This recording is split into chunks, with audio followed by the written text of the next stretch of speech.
할렐루야.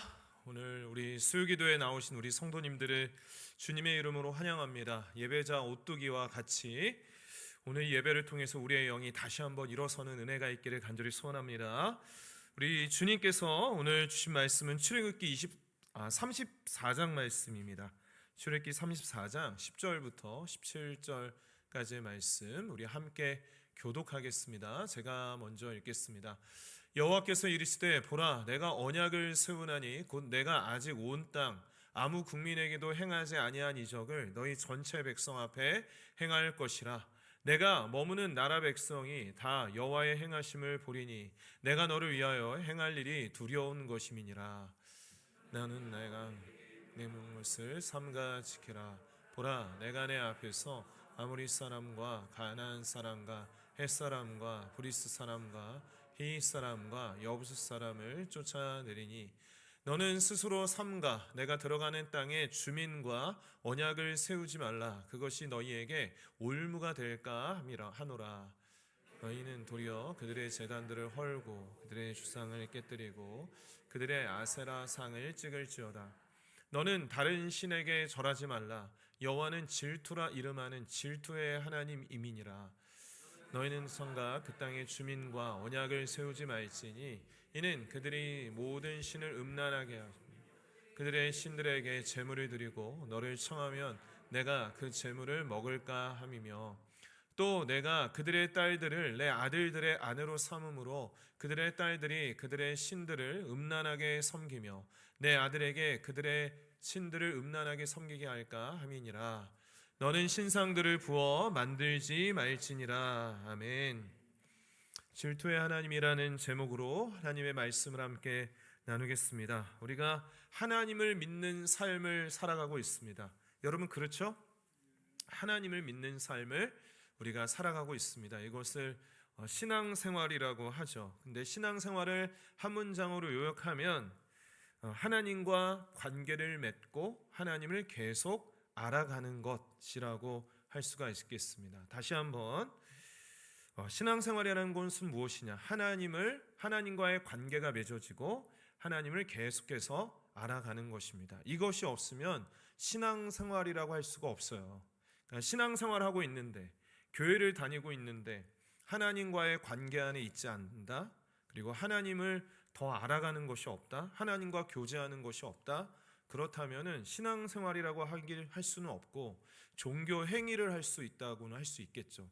뭔가 교회에 나오기도 하고 노래를 부르기도 하고 그렇게는 하지만 가장 중요한 우리가 하나님을 믿는 삶이다라고 했을 때에는 하나님을 계속해서 알아가는 것입니다. 하나님을 알아간다라는 것은 우선은 하나님의 성품, 하나님이 어떠한 분이신가, 하나님의 뜻, 하나님은 무엇을 원하시는가, 또 하나님의 마음, 우리를 향한 하나님의 마음, 또 이웃들을 향한 하나님의 마음, 이 세상을 향한 하나님의 마음을 알아가는 것이 우리가 하나님을 알아가는 것입니다.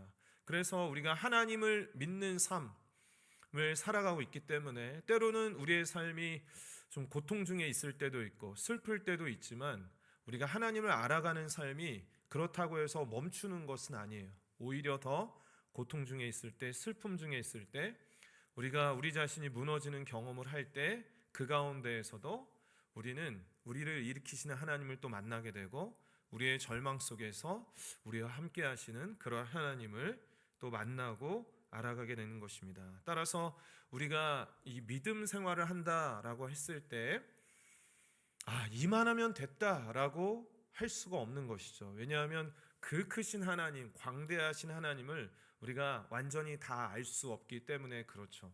그래서 우리의 신앙생활은 뭔가 자전거에 페달을 밟듯이 아주 즐겁게 하나님을 향해서 하나님을 알아가면서 은혜 받을 수가 있는 것입니다. 제가 지난 주일 설립 6주년을 앞두고 맞이하면서 칼럼에도 좀 적었지만 제가 이제 설립 6주년을 맞이하면서 또 그동안 우리 흩어진 아평 공동체 안에서 제가 만나고 알게 된 하나님은 정말 큰 기적을 이루시는 하나님, 큰 기적을 베푸시는 하나님이시구나.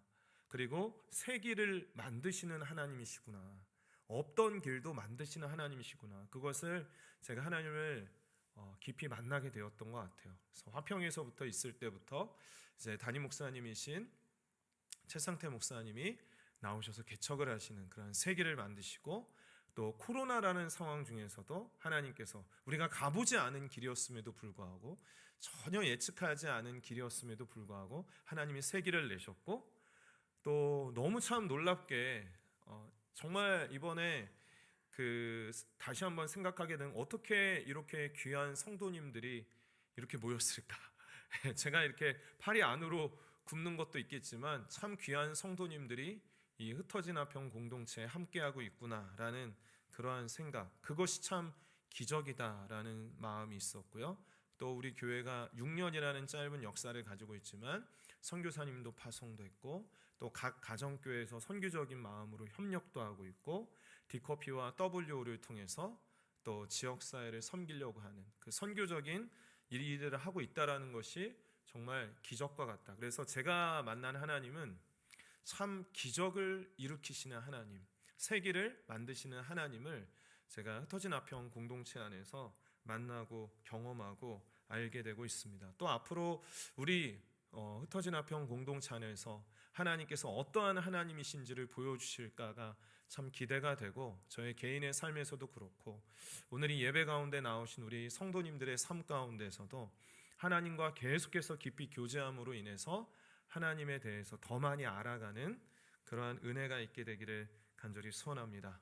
또 오늘 말씀을 통해서 우리가 또 하나님에 대해서 또 알게 되는데요, 오늘 말씀을 통해서 알게 되는 하나님은 어떠한 하나님입니까? 14절 말씀에 보면 같이 한번 읽어볼까요? 시작. 너는 다른 신에게 절하지 말라. 여호와는 질투라 이름하는 질투의 하나님이니라. 하나님은 질투의 하나님입니다. 우리가 오늘 말씀을 통해서 깊이 알아가게 되길 원합니다. 여러분, 질투라는 감정을 최근에 언제 느껴보셨습니까? 너무 오래된 이야기입니까? 질투라는 감정, 그러니까 쉽게 얘기하면 이 질투는 언제 납니까? 내가 좋아하거나 내가 사랑하는 그 사람이 나를 보지 않고 다른 사람을 보고 관심을 갖고 다른 사람 사랑하면 일어나는 마음이 질투의 마음입니다. 이 질투를 생각할 때 늘 이렇게 떠오르는 게 있어요. 저는 1992년 질투라는 드라마가 있었습니다. 거기서 이제 주제곡의 가사가 이렇습니다. 한번 띄워주시면, 넌 대체 누굴 보고 있는 거야? 내가 지금 여기 눈앞에 서 있는데 날 너무 기다리게 만들지 마. 웃고 있을 거라 생각하지 마. 많은 것을 바라지 않아. 그저 사랑의 눈빛이 필요할 뿐이야. 나의 마음 전하려 해도 너의 눈동자는 다른 말을 하고 있잖아. 이것이 질투의 마음입니다. 너무나도 이 질투가 무엇인지 정말 잘 표현해주고 있습니다. 첫 번째 가사에 넌 대체 누굴 보고 있는 거야? 라는 마음이 질투의 마음이에요. 그러니까 하나님의 이 마음, 이스라엘 백성들을 향한 이 마음이, 야, 이스라엘 백성들아, 내가 너희들을 그렇게 사랑하고 내가 너희들을 택했고 여기까지 인도하고 있고 광야에서 먹이고 있고 매일매일 만나 메추라기를 주고 구름기둥과 불기둥 인도하고 너희들이 그 애굽에서 고통당하고 신음하는 것을 듣고 내가 건져내고 홍해도 건너게 하고 이렇게 내가 너를 사랑하는데 너는 대체 어딜 보고 있느냐, 누굴 보고 있느냐라고 하고 있습니다. 이스라엘 백성들이 다른 곳을 보고 있기 때문이죠. 그래서 오늘 본문 말씀 이전의 상황 32장 말씀에서 한번 32장 8절 말씀의 함께 보겠습니다. 그들이 내가 그들에게 명령한 길을 속히 떠나 자기를 위하여 송아지를 부어 만들고 그것을 예배하며 그것에게 제물을 드리며 말하기를 이스라엘아, 이는 너희를 애굽 땅에서 인도하여 낸 너희 신이라 하였도다. 이 금송아지 만들어 놓고 이 이스라엘 백성들이 하나님 사랑하고 하나님 예배하는 것이 아니라 그 금송아지를 만들어 놓고 이 금송아지가 우리를 애굽에서 인도해냈다라고 이야기하는 거죠. 그래서 지난 그 수요일에 제가 지지난 수요일에 함께 나눴던 말씀이 모세의 중복이더라고 해서 이러한 중에 하나님께서 이제 이스라엘 백성들에게 징벌을 내리시기로 했는데 모세가 중복이도 함으로 인해서 하나님께서 그 마음을 돌이키시고 또 그들을 벌하시지 않으시죠. 그렇지만 하나님께서 이들을 볼 때 계속 마음이 아파 있는 거죠. 어떻게 그 금송아지 앞에서 절하고 어떻게 그 금송아지를 예배하고 그 금송아지 앞에서 춤을 출 수 있을까? 너무나도 마음이 안타깝기 때문에 이 모세를 부른 거예요. 모세를 다시 불러서 그때 모세가 이제 이스라엘 우상 숭배하고 막 그 앞에서 춤추고 이런 거 보면서 모세가 돌판 깨뜨렸잖아요. 그래가지고 하나님이 돌판도 새로 만들어 줘야 되겠고, 그래서 다시 불러가지고 하나님이 하신 말씀이 오늘 본문 말씀의 내용입니다. 그래서 하나님께서 하시는 말씀이 모세에게 나는 질투의 하나님이다. 내가 그렇게 나를 바라보지 않고 나에게 마음을 떠나 있는 그 이스라엘 백성들을 보니까 질투가 나서 견딜 수가 없다. 이 말은 무슨 말이죠? 그렇게 사랑하신다는 말씀이죠. 이스라엘 백성들을 그렇게 하나님께서 내가 너를 택했고 너는 내 백성이고 내가 너희들을 사랑한다. 이렇게 말씀하고 있는 것입니다. 생각해보면 여러분, 하나님이 질투의 하나님이라고 한다는 것은 얼마나 놀라운 표현입니까, 여러분?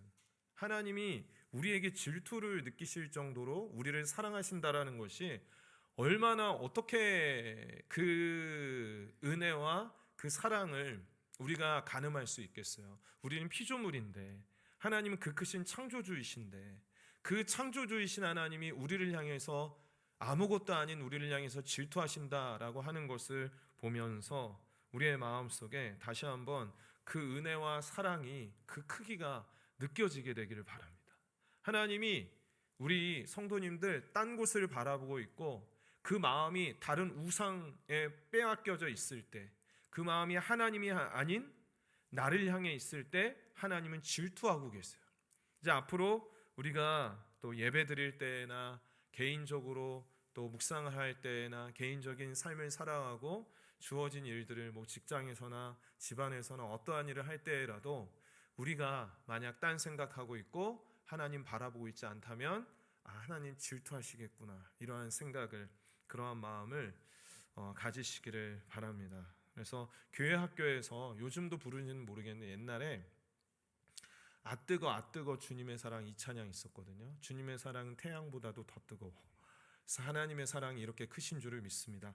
요한복음 3장 16절 잘 아시는 말씀인데요, 암송하시거나 한번 읽어보시기 바랍니다. 함께 읽습니다. 시작. 하나님이 세상을 이처럼 사랑하사 독생자를 주셨으니 이는 그를 믿는 자마다 멸망하지 않고 영생을 얻게 하려 하심이라. 아멘. 하나님이 세상을 이처럼 사랑하셨대요. 그러니까 이렇게까지 사랑하셨다라고 하면서 말씀하시는 게 뭐예요? 독생자를 주셨으니 그 아들을 주시기까지. 이 중에서 이제 부모님이신 어머니이고 아버지이신 분들은 아주 마음에 와닿게 할 수 있는 게 옆집 아이가 아파요. 옆집 아이가 아픈데 내 자녀의 목숨을 대신 줄 수 있겠어요? 심지어 옆집 아이가 죽을 병에 걸렸어요. 근데 우리 아이가 대신해서 죽게 할 수 있습니까? 내 딸이, 내 아들이 대신 죽이게 할 수 있겠습니까? 절대 그럴 수 없죠. 어떻게 그렇게 할 수 있겠습니까? 근데 하나님께서는 그렇게 하셨다는 거예요. 하나님께서는 우리를 살리시기 위해서 그 독생자 아들을 보내주셨다라는 거예요. 그러면 얼마나 우리를 사랑하신 것입니까? 우리는 정말 평생 그 사랑의 깊이와 너비와 높이를, 그 크기를 가늠조차도 할 수가 없어요. 오늘 정말 그 사랑 안에 경험하고 채워졌다 할지라도 그 하나님의 사랑은 우리가 가늠할 수 없는 사랑, 그 크신 사랑, 하나님이 세상을 이처럼 사랑하사 독생자를 주셨으니 이는 그를 믿는 자마다 멸망하지 않고 영생을 얻게 하려 하십니다. 나에게 영원한 생명을 주시기 위해서 나를 사랑하셔서 그 아들을 보내신 그 하나님의 사랑이 우리의 마음속에 살아있게 되길 바랍니다. 화석과 같이 굳어져 있는 것이 아니라 그 사랑이 매일매일마다 나를 살게 하는 그러한 은혜가 되고 힘이 되기를 간절히 원합니다. 여러분, 하나님 입장에서 생각하잖아요. 그럼 이스라엘 백성들 그냥 벌하면 그만이죠. 벌하고 하나님께서는 다른 민족을 택하면 그만이에요. 하나님께서 일하시는 방법은 그것만 있는 것이 아니에요. 그런데 이스라엘 백성들을 사랑하시고 용서하시고 질투를 느끼신다고 하시는 그 하나님의 사랑을 우리가 오늘 이 저녁에 깨닫게 되기를 원합니다. 이러한 하나님의 마음, 우리와 함께 하기를 원하시는 마음은 하나님이 우리를 창조하실 때부터 가지고 계셨던 마음입니다. 창세기 1장 26절 말씀에 하나님께서 사람을 만드실 때 이렇게 하십니다. 하나님이 이르시되 우리의 형상을 따라 우리의 모양대로 우리가 사람을 만들고 그들로 바다의 물고기와 하늘의 새와 가축과 온 땅과 땅에 기는 모든 것을 다스리게 하자. 여기에서 주목해서 봐야 될 표현이 우리의 형상을 따라 우리의 모양대로 사람을 만들었는데, 여기서 우리는 삼위일체를 나타내죠. 그래서 성부와 성자와 성령, 이 삼위 하나님이 서로 공동체로 존재하신다라는 근거가 되는 말씀이잖아요. 관계하시고 서로 사랑하시고 함께 하시는 그러한 속성을 따라 우리를 만드신 이유는 뭐냐면, 하나님께서 그 형상대로 만드신 이유는 뭐냐면, 하나님께서 우리와 관계하시고 우리와 교제하기를 원하시고 우리와 함께 하시기를 원하신다라는 그 사랑이 담겨져 있는 거죠. 그래서 하나님께서는 우리를 기계로 만들거나 부품으로 만들거나 하나님이 무엇이 부족해서 우리를 만드신 것이 아니죠. 우리가 뭘 한다고 해서 물론 하나님께서 기뻐하시지만 내가 뭘 안 하면 하나님이 일을 하실 수 없는 것 아니에요. 하나님은 어떻게 하나님의 그 능력대로 하나님이 무엇이 부족, 전혀 그렇지 않습니다. 그런데 하나님은 우리를 사랑하시기 때문에 그분의 형상대로 관계하는 존재로 만드셨고 우리와 함께하게 하시고 하나님과 같이 있게 하시고, 그렇게 해서 하나님을 닮아갈수록 우리 안에서 하나님이 어떠한 분이신지를 드러내길 원하셨어요. 그게 하나님께 영광을 돌리는 삶이고 우리를 통해서 세상에 하나님이 어떠한 분이신지를 나타내길 원하십니다.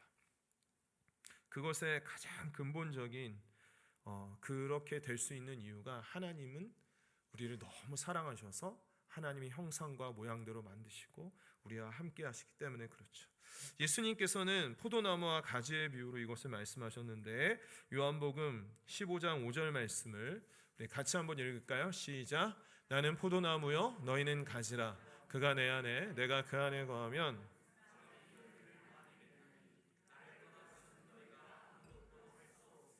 그렇습니다. 우리는 하나님과 관계하지 않고 하나님과 함께하지 아니하면 아무것도 할 수가 없습니다. 하나님 아버지는 농부고 예수 그리스도는 포도나무입니다. 우리는 가지입니다. 가지가 포도나무에서 떨어지면 아무것도 할 수 없습니다.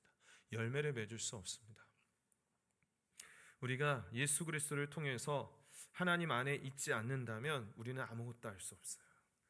우리가 하는 것마다 실패할 것이고 죽음을 향하게 될 것이고요, 죄만 범하게 될 것이고 아무것도 할 수가 없습니다. 그러나 우리가 예수 그리스도를 통하여 하나님 안에 있다면 우리는 그 예수 그리스도로 말미암아 열매 맺고 그 열매 맺음으로 인해서 세상에 예수 그리스도를 증거하는 삶을 살아가게 될 것입니다. 아주 오래전에 제가 읽었던 책인데, 헬리나 오웬이라는 그 영성학자가 지은 춤추시는 하나님이라는 책이 있습니다. 하나님이 춤을 추신다라니까 좀 특이하죠. 되게 재미있는 표현인데, 하나님 춤춘다라고 이렇게 표현한 이유는 뭐냐면, 춤은 혼자 추는 게 아니라 관계적인 행위이기 때문에 함께 춤을 추는 것이기 때문에 그 학자는 이제 그러한 영성학자는 그러한 표현을 했어요. 그러니까 우리가 신앙생활을 한다는 건 뭐냐? 거기서는 하나님과 함께 춤추는 것으로 비유를 하고 있습니다.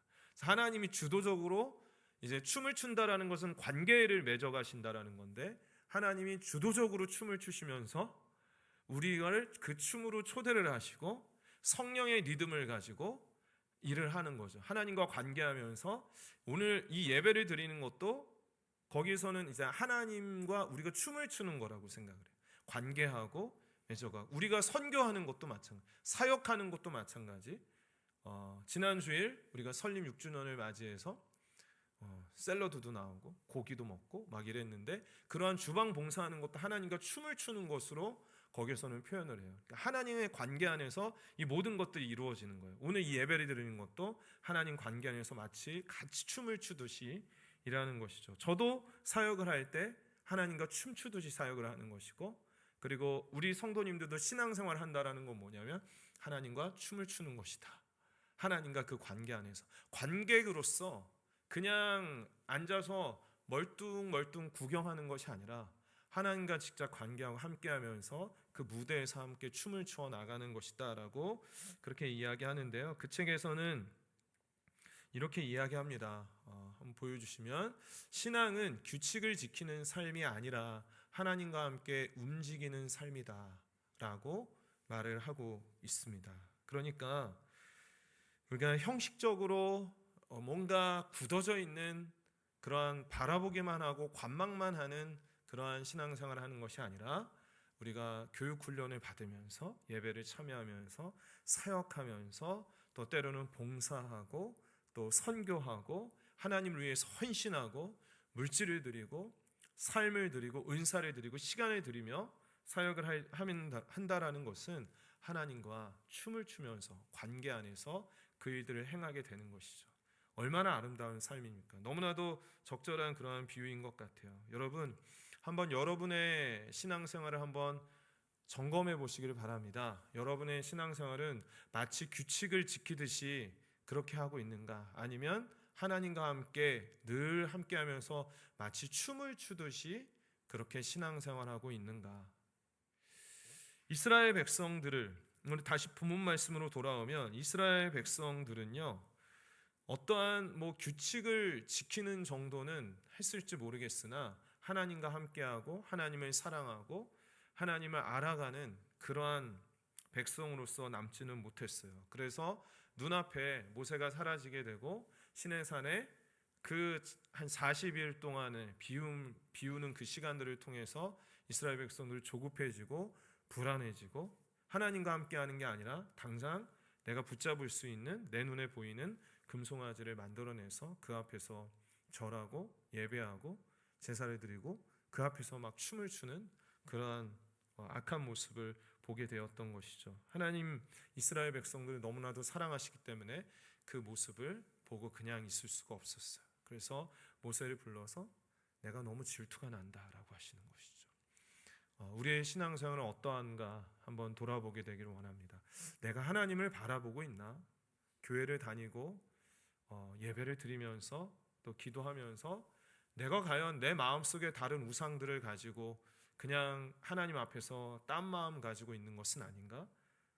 보게 되길 원해요. 그래서 이스라엘 백성들이 이제 가나안 땅에 들어가게 될 텐데 그러한 상황 가운데에서 이제 이방인들을 만나면 또 우상 숭배에 빠지고 그러겠지라는 그러한 상황이 뻔하기 때문에 예방주사를 놓는 것과 같이 오늘 말씀을 하고 있습니다. 11절부터 13절까지의 말씀에 보면 나는 내가 오늘 내가 명령하는 것을 삼가 지키라. 보라 내가 내 앞에서 아모리 사람과 가나안 사람과 헷 사람과 브리스 사람과 히윗 사람과 여부스 사람을 쫓아내리니 가나안 땅을 차지하고 있는 자들이거든요.